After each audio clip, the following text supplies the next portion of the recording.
Leo asubuhi na mapema tarehe 20 mwezi wa 8 mwaka wa 2024, makomando wetu wa UPDF wakishirikiana na jeshi la ulinzi la wananchi wa Sudan Kusini na vikosi vya usalama vya Jamhuri ya Afrika ya Kati wameanzisha operation dhidi ya kambi 3 wasi wa Joseph Kony huko Jamhuri ya Afrika ya Kati, mashariki mwa eneo inaitwa Samu Ounja. Kambi zote 3 ziliharibiwa na vifaa vikakamatwa. Shauri ni kwamba hatujatoa macho na masikio kwenye LRA.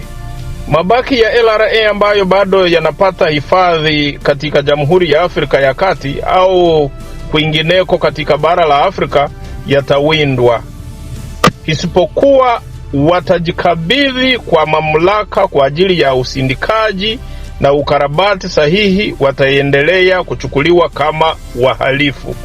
Na hiyo ni shauri ambao tunawatumia wale ambao waliobaki.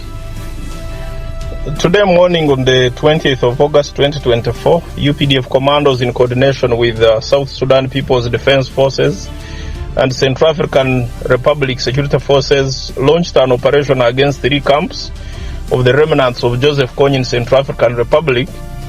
This was east of Samu Ounja, and the 3 camps were destroyed and equipments captured, and these remnants of LRA still taking refuge in the Central African Republic, they are simply advised to surrender to the authorities, or else anywhere on this continent of Africa they are not safe.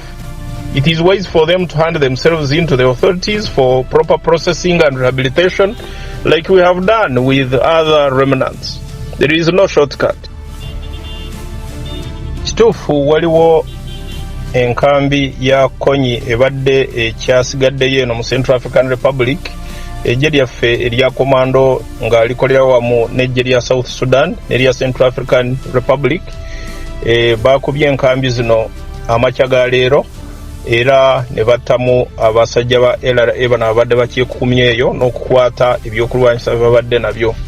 Tukubira omulanga abasajja ba LRA bana bakyaliyo nga balowooza tujja kudda mu lutalo bakiveeko, era bagoberera abalala nga babadde bakola bayitira mu Central African Republic, ne bajja wano mu Uganda ne tubalabirira era ne tubafaako ne baddamu ne badda mu bulamu bwa bulijjo.